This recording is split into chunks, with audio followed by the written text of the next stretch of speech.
जयंती से एक दिन पहले प्रधानमंत्री नरेंद्र मोदी ने उनके सम्मान में 100 रुपए का स्मारक सिक्का जारी किया। कल दिवंगत पूर्व प्रधानमंत्री अटल बिहारी वाजपेयी का 95वां जन्म दिवस है। ऐसे में केंद्र सरकार इस दिन को सुशासन दिवस के तौर पर मना रही है। संसद के एनेक्सी भवन में आयोजित समारोह में वाजपेयी जी के खास सहयोगी और पूर्व उप प्रधानमंत्री लालकृष्ण आडवाणी, बीजेपी अध्यक्ष अमित शाह भी मौजूद रहे। पीएम ने अटल जी को याद करते हुए कहा कि उनके बोलने का मतलब देश का बोलना और सुनने का मतलब देश को सुनना था। अटल जी ने लोभ और स्वार्थ के बजाय देश और लोकतंत्र को सर्वोपरि रखा और उसे ही चुना।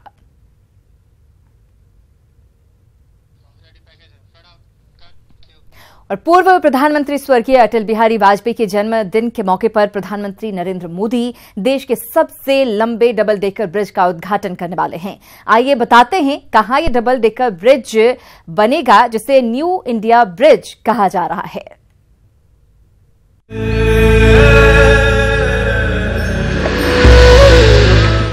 इंजीनियरिंग का बेमिसाल नमूना, भारत का सबसे लंबा डबल डेकर ब्रिज असम में डिब्रूगढ़ से जुड़ेगा धेमाजी। असम की और नजदीक आएगा अरुणाचल। 4.94 किलोमीटर लंबा है। भूकंप रोधी बनाया गया है बोगीबील ब्रिज। सरहद पर सेना के लिए लाइफ लाइन। सदियों पुराना ख्वाब जब 21 साल के लंबे सफर के बाद सवर कर ऐसे सामने आता है तो यूं ही रंगीन नजर आता है। बोगीबील ब्रिज भी उसी ख्वाब की एक ताबीर है, जिसकी नींव का पत्थर 21 साल पहले उस वक्त के प्रधानमंत्री एच.डी. देवगौड़ा ने रखे थे और जिसके निर्माण का आदेश 16 साल पहले पूर्व प्रधानमंत्री स्वर्गीय अटल बिहारी वाजपेयी ने दिया। डिब्रूगढ़ और धेमाजी को रेल और सड़क दोनों नेटवर्क से जोड़ने के लिए बना डबल डेकर बोगीबील ब्रिज न केवल सामरिक रूप से महत्वपूर्ण है, बल्कि ये इंजीनियरिंग का भी बेजोड़ नमूना है। बोगीबील ब्रिज की खासियत की बातें करें तो डबल डेकर ब्रिज की लंबाई 4.94 किलोमीटर है। ब्रिज में नीचे की लेन में ब्रॉड गेज की 2 रेलवे ट्रैक हैं। ब्रिज में ऊपर की लेन में 3 लेन की सड़क बनाई गई है। ब्रिज पर 100 किलोमीटर की रफ्तार से ट्रेन दौड़ सकती है। ब्रह्मपुत्र की जलस्तर से 32 मीटर की ऊंचाई पर है ब्रिज। ब्रह्मपुत्र नदी पर बना ये पुल 42 पिलर्स पर टिका है। करीब 62 मीटर गहराई में पिलर्स की नींव रखी गई है। डबल डी वेल फाउंडेशन के लिए पिलर भयावह बाढ़ झेल सकते हैं। बोगीबील ब्रिज 8 तीव्रता का भूकंप झेल सकता है। यूरोपीय मानकों के आधार पर बना है बोगीबील ब्रिज। ब्रिज के निर्माण में जंगरोधी सामान का उपयोग हुआ है। भारत का पहला पूरी तरह से वेल्डिंग किया हुआ पुल है। बोगीबील ब्रिज की लाइफलाइन 120 साल से ज्यादा है। पुल को बनाने में करीब 5,800 करोड़ का खर्च आया है। ये तो रही पुल की खासियत की बात। अब बताते हैं उस पुल से आम लोगों को और भारतीय सेना को किस तरह का फायदा होने वाला है। असम अरुणाचल के 50 लाख लोगों को सफर में सहूलियत होगी। उत्तरी तट पर धेमाजी और दक्षिणी तट पर डिब्रूगढ़ ब्रिज से जुड़ेगा। डिब्रूगढ़ की रेलवे लाइन अब अरुणाचल के नाहरलगुन से जुड़ेगी। नाहरलगुन से अरुणाचल की राजधानी ईटानगर महज 15 किलोमीटर है। पूर्वी असम से अरुणाचल प्रदेश की दूरी घटकर 4 घंटे की रह जाएगी। दिल्ली से डिब्रूगढ़ की रेल यात्रा 3 घंटे घटकर 34 घंटे की रह जाएगी। अरुणाचल में भारत चीन बॉर्डर पर आर्मी मूवमेंट और सप्लाई तेज होगी। टैंक से लेकर 1700 मेगाटन तक का सामान लाया और ले जाया जा सकता है। स्वीडन और डेनमार्क की तर्ज पर तैयार हुए इस पुल के जरिए अब भारतीय सेना सरहद पर चीन की किसी भी चालबाजी से निपटने के लिए पूरी तरह से तैयार हो जाएगी। साथ ही साथ इस पुल के चालू होने के बाद न केवल पूर्वोत्तर की विकास की गाड़ी फर्राटा भरेगी, बल्कि ब्रह्मपुत्र की दोनों किनारों पर रहने वाले लोगों के रिश्ते भी मजबूत होंगे। Bureau report, news 18 network. उधर दरभंगा में आज एयरपोर्ट पर सिविल एनक्लेव का शिलान्यास किया गया। इस मौके पर सीएम नीतीश कुमार पहुंचे और साथ ही केंद्रीय नागरिक उड्डयन मंत्री सुरेश प्रभु भी। और इस वक्त इस कार्यक्रम में बोल रहे हैं केंद्रीय मंत्री जयंत सिन्हा। चलिए आपको सीधे लिए चलते हैं। जल्दी जो भी हमारे सुझाव थे, जो भी हम लोगों ने मांगा, रक्षा मंत्रालय, एयरफोर्स के द्वारा और बिहार सरकार के द्वारा हम लोग सब ये काम अमल कर पाए। और आज इस कारण, उनके सहयोग और सहायता के कारण आज हम लोग यहां दरभंगा में, मिथिलांचल में इतिहास रच रहे हैं।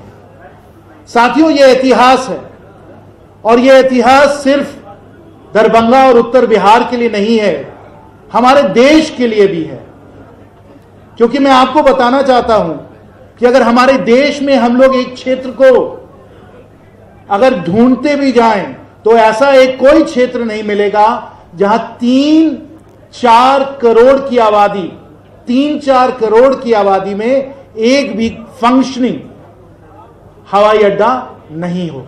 तो आज इस एरिया को, इस क्षेत्र को जब हम लोग हवाई सेवाओं से जोड़ने की आशा पूरा कर रहे हैं, साथियों, ये सिर्फ दरभंगा और बिहार के लिए नहीं, हमारे देश के लिए भी इतिहास है। क्योंकि इस डार्क एरिया को जो अभी तक हम लोग हवाई सेवा से नहीं जोड़ पा रहे थे, अब हम लोग इसे जोड़ पाएंगे। साथियों, समय कम है, मैं एक सुझाव देना चाहता हूं और 3 घोषणाएं करना चाहता हूं। सुझाव ये है, और माननीय मुख्यमंत्री जी, माननीय उप मुख्यमंत्री जी को मैं सुझाव देना चाहूंगा।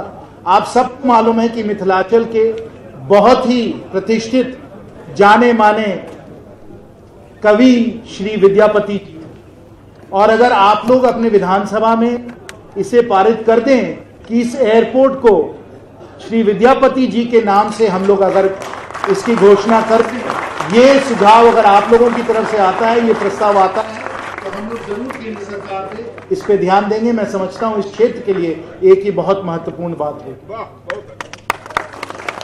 और इसी के साथ जुड़ा हुआ एक मैं घोषणा करना चाहता हूं, और वो घोषणा ये है कि हम लोग हर जो नए टर्मिनल को बना रहे हैं, उस नए टर्मिनल को हम लोग इस प्रकार से बना रहे हैं कि जो स्थानीय कला है और स्थानीय संस्कृति है, उसे हम जोड़ें और उसको दर्शाने के लिए एक ऐसा टर्मिनल बनाएं कि जब आप टर्मिनल में प्रवेश करें तो आपको लगेगा कि आप दरभंगा में, मिथिलांचल में आए हैं। कोई भी रांची एयरपोर्ट आया, आप में से बहुत लोग रांची एयरपोर्ट आए हैं, तो आपको मालूम है कि वहां की जो सोराई कला जो है अपने झारखंड की, वो हम लोग एयरपोर्ट में दर्शा रहे हैं। और इसलिए मुझे मालूम है, चाहे वो मधुबनी हो या कोई और यहाँ की स्थानीय कला हो, इसको भी हम लोग यहाँ टर्मिनल में जरूर दर्शाएंगे। ये पहली घोषणा।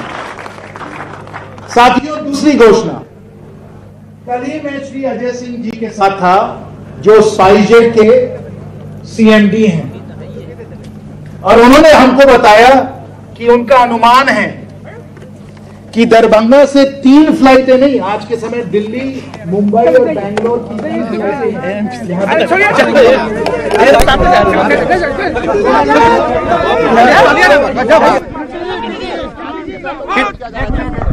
और आज सौगात सिविल एनक्लेव की मिली दरभंगा वासियों को, बिहार वासियों को। लेकिन इस कार्यक्रम के दौरान हंगामा भी देखने को मिला। यहां दरभंगा सांसद कीर्ति आजाद और उनके समर्थकों ने हंगामा किया। सरकार की एक मुख्यमंत्री या राज्य सरकार की ओर से जरा सी सहूलियत मिली हो तो मैं समझ सकता हूँ। यहाँ पर तो कुछ भी नहीं मिला राज्य सरकार से। यह जमीन रुके भैया, भैया हवाई जहाज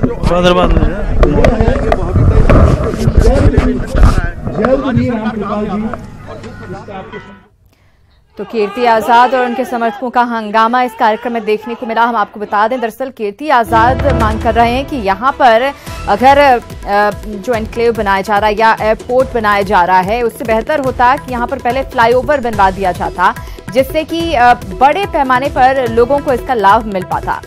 कीर्ति आजाद के समर्थक बड़ी संख्या में यहाँ पर मौजूद रहे और बड़ी संख्या में पहुंचे समर्थकों ने जमकर हंगामा किया। तस्वीरें आपको दिखा रहे हैं। हम आपको बता दें, जहां एक तरफ सिविल एनक्लेव की सौगात दरभंगा वासियों को मिली है, सीएम नीतीश कुमार और केंद्रीय मंत्री सुरेश प्रभु यहां पर रहे, उन्होंने इसका शिलान्यास किया है, वहीं हंगामा देखने को मिला है।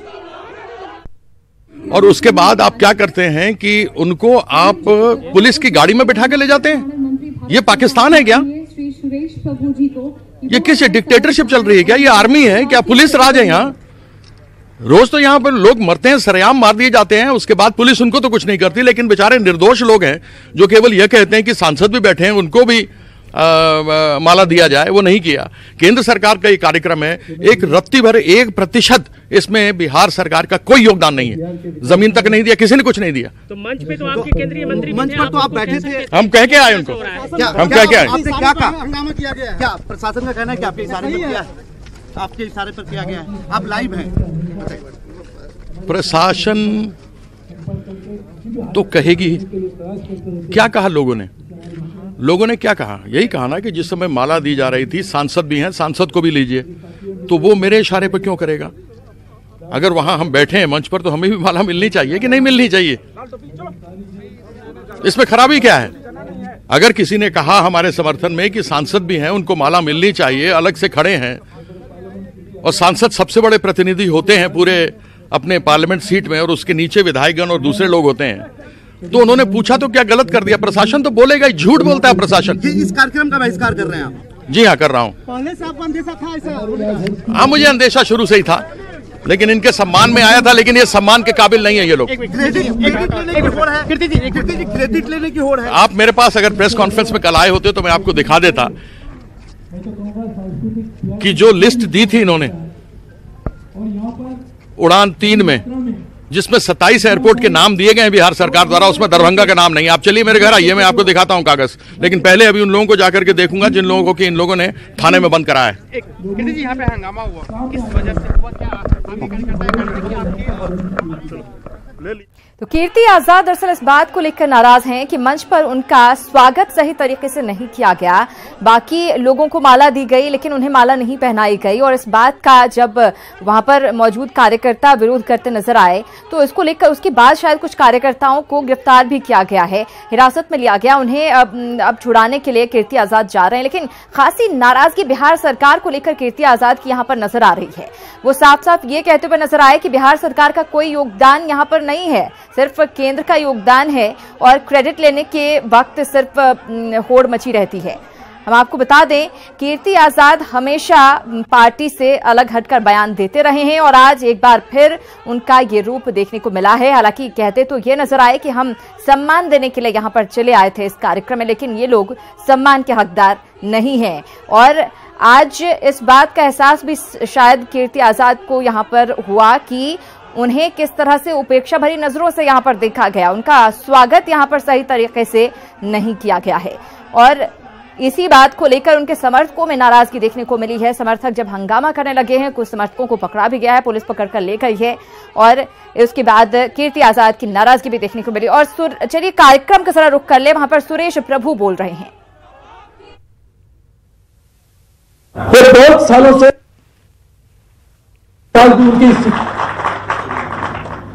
रिपोर्ट आती रही, लोगों ने तय किया हालत में दरभंगा में आज हम इसका शिलान्यास करेंगे, और आने वाले दिनों में यहां से बहुत जल्द आम आदमी की चिंताओं को ध्यान में रखते हुए हवाई सेवा भी शुरू की जाएगी। मुझे मालूम है कि जब किसी भी चीज की कनेक्टिविटी बढ़ती है, वो हवाई जहाज हो या रेल की तरफ से हो, रास्ते बनते हैं, सड़क बनती है, तो यहां पर विकास की एक नई श्रृंखला शुरू हो जाती है। हमने तय किया है कि ऐसे बहुत सारे क्षेत्र अभी भी बाकी है पूरे देश में कि जहां पर कनेक्टिविटी कम है, ऐसे हर जगह पर पूरी मात्रा में प्राथमिकता देते हुए हम कनेक्टिविटी बढ़ाने की कोशिश में लगे हुए, और जहां जहां पर कनेक्टिविटी आई है हमने उसका लाभ देखा है। हम सब जानते हैं, जैसे मैंने कहा कि यहाँ के किसान बड़ी मात्रा में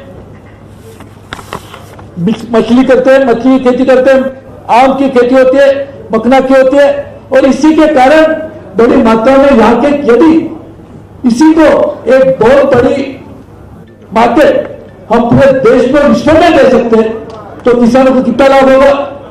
हमने देखा है कि जहां जहां पर जब फसल ज्यादा आती है तो कीमत कम हो जाती है, किसका उनको दोहरा नुकसान होता है, क्योंकि मेहनत ज्यादा हुई और फसल भी ज्यादा हुई लेकिन दाम तो नहीं मिला।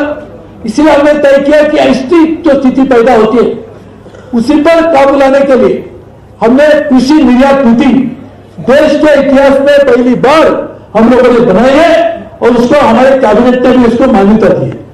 मेरे मंत्रालय ने, कॉमर्स मिनिस्टर ने बनाई थी और हम ये कोशिश करें पूरे देश में कि हर जगह पर इस तरह के हम लोग जहां जहां पर, जैसे कि हमारा दरभंगा है, यहां पर एक अच्छी मात्रा में हम उसका एक कंट्रोल बनाएंगे ताकि वहां से डायरेक्ट उसका एक्सपोर्ट किया जा सकता है। आज ही कुछ समय बाद हमारे सम्मानीय मुख्यमंत्री, उप मुख्यमंत्री हम पटना में बैठेंगे, इसके ऊपर पहल करेंगे कि किस तरह से बिहार में सबसे ज्यादा से ज्यादा इस तरह के नोट्स हम बना सकते हैं और उसको डायरेक्टली एक्सपोर्ट करने के लिए क्या करना चाहिए, इसलिए भी हम लोग ने काम करने की शुरुआत की। साथ ही में यहां पर हवाई सेवा बढ़ रही है, पूरे देश में बढ़ रही है, उसको ज्यादा से ज्यादा और जोर देने के लिए हमारे हवाई जहाज मंत्रालय बहुत ही जल्द एक कार्गो पॉलिसी मिला रहा है, एयर कार्गो पॉलिसी, ताकि जो यहाँ के सब्जी बनाने वाले, सब्जी की उगाड़ करने वाले किसान है, यदि वो सब्जी फौरन मार्केट तक पहुंचे, देश में या विदेश में हो, तो उसके उचित दाम उनको मिल सकते हैं।